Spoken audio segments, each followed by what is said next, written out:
Alors bonjour, mon nom c'est Suzanne Devette. Je suis née en 1964 et j'ai été élevée sur l'île Grosbois. Alors mon père c'est Aaron Devette, ma mère c'est Pierrette ou Petronella Rouling. Mon père, ce qu'on peut reconnaître de lui et ce qu'on dit encore de lui, c'est que c'était un homme calme, travaillant, mais aussi assez déterminé.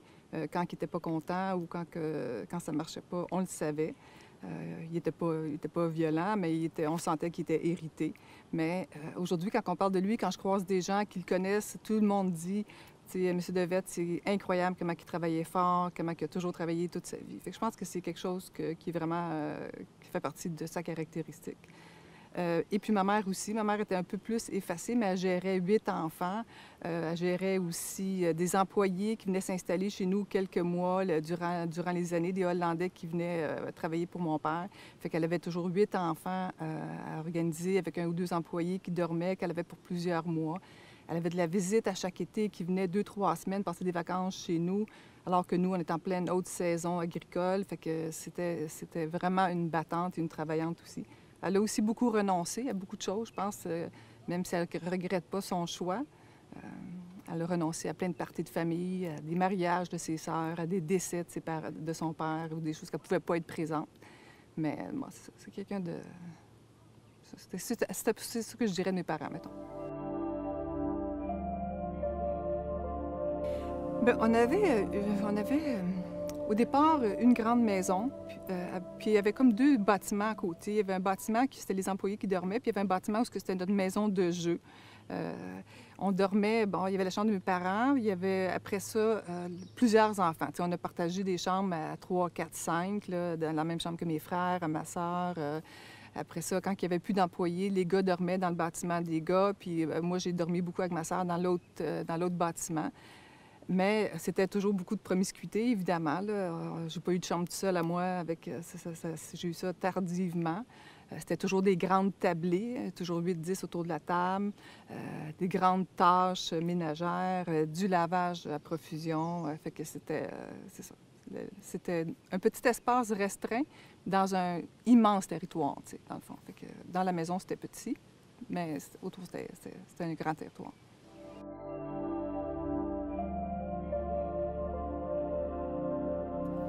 Bien, moi, j'ai 6 frères, une sœur. Je suis la 6e. Les gars prenaient beaucoup de place, évidemment. Les gars, c'était bon. Ils prenaient beaucoup de place parce qu'ils sont grands, forts, beaux. Ils l'étaient quand ils étaient petits. Il y avait une voix qui portait. Ils étaient toujours aussi beaucoup sur les tâches extérieures.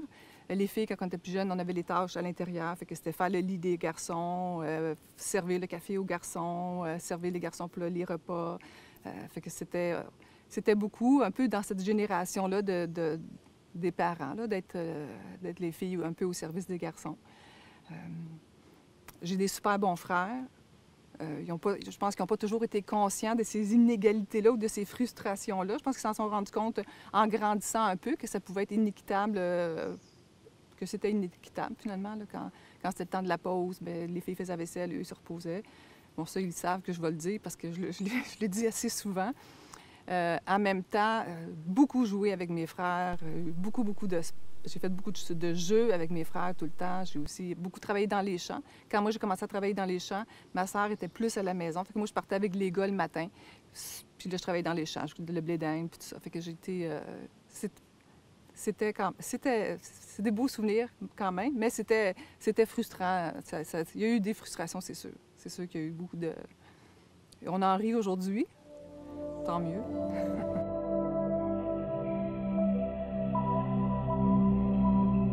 C'était particulier parce que comme...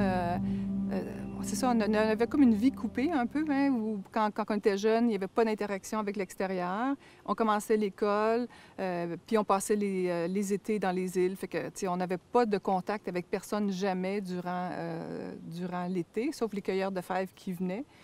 Mais pas de contact sinon. Moi, les Jeux olympiques 76, là, j'ai rien vu de ça. Pourtant, j'avais 11-12 ans. J'ai aucun souvenir. J'étais arrivée à l'école en septembre. Puis là, il y avait des Jeux olympiques. Puis là j'ai su qu'est-ce qui s'était passé. Mais sinon, le contact il n'y avait pas beaucoup de contact. À l'école, c'était un peu étrange parce que, bon, on était la famille qui traversait en chaloupe pour se rendre à l'école, qui repartait en chaloupe, qui arrivait mouillé parce qu'il n'y avait plus, qui arrivait en retard parce qu'il y avait du brouillard. Mais il n'y a jamais eu de... Il n'y a jamais eu d'intimidation, il n'y a jamais personne que... On se moquait pas de nous, les gens étaient curieux, étaient gentils.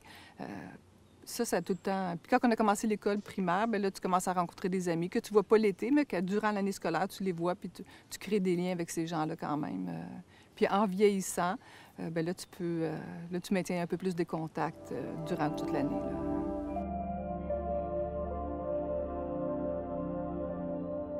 Il y avait beaucoup d'entraide. On se visitait. Quand c'est devenu des parcs, puis il y a eu la piste cyclable qui s'est ouverte, on se visitait en vélo.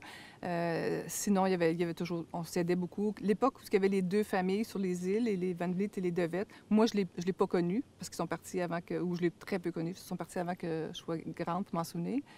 Mais les histoires se racontent qu'on s'aide beaucoup. La visite, quand elle venait, c'était de l'entraide beaucoup aussi. Si on avait un problème de chaloupe, si on avait un problème de moteur, de tracteur, les gens s'aidaient beaucoup entre eux. Puis toute la communauté hollandaise se ressemblait pour les anniversaires de chacun, sans invitation. Le 13 juillet, c'est la fête à Untel, tout le monde y va, tout le monde est attendu. Puis, fait que ça c'est une communauté qui était tissée serrée.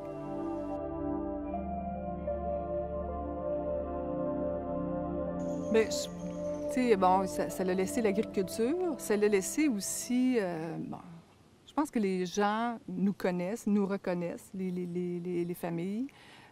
Ça l'a laissé probablement une ouverture à quelque chose de différent. Ça a permis plein d'expériences à plein de jeunes qui sont venus dans les îles puis qui ont cassé des fèves, eux ont beaucoup d'histoires à raconter aussi. Quand ils nous rencontrent, c'est une devette, je me souviens, j'allais chez vous. Fait que ça l'a laissé certainement une trace un peu éparpillée partout sur le territoire, sur Boucherville, que quelqu'un connaît quelqu'un qui a, puis bon, il y a le fameux blé d'Angle des îles de Boucherville, évidemment.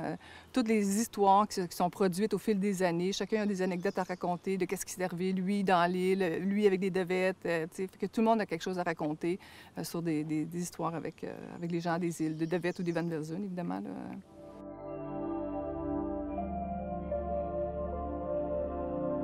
En fait, il y a plusieurs enfants à Boucherville, de petits-enfants qui sont installés à Boucherville. On est 23, 24 petits-enfants.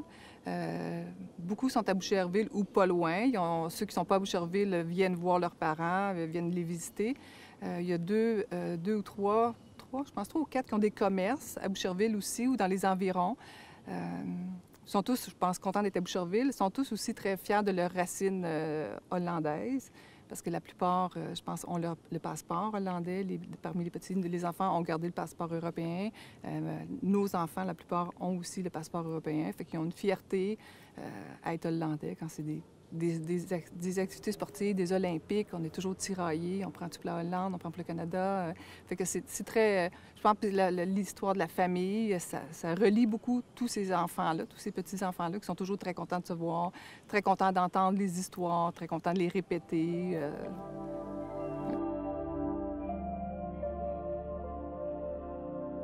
Oui, définitivement. Je suis allée plusieurs fois en Hollande.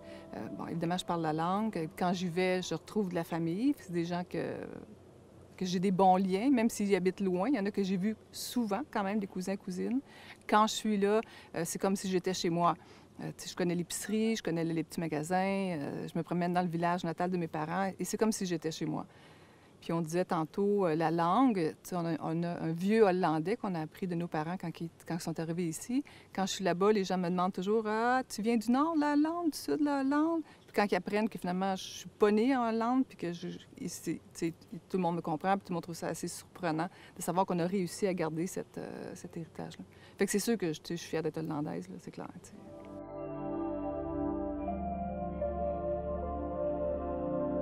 OK, bien, probablement qu'un de mes plus beaux souvenirs, c'est quand je joue avec mes frères et sœurs. Quand on joue à l'Indien avec des sacs d'engrais chimiques pas lavés, on se les met sur la tête, on embarque là-dedans, puis on joue pendant des heures aux Indiens. Le bateau aussi, on a fait beaucoup de bateaux. On a été chanceux de faire du canot. Puis ça, c'était toujours avec les frères et sœurs. Fait que, tu sais, la relation frère-sœur et la liberté, ça fait partie probablement des plus beaux souvenirs que j'ai dans les îles.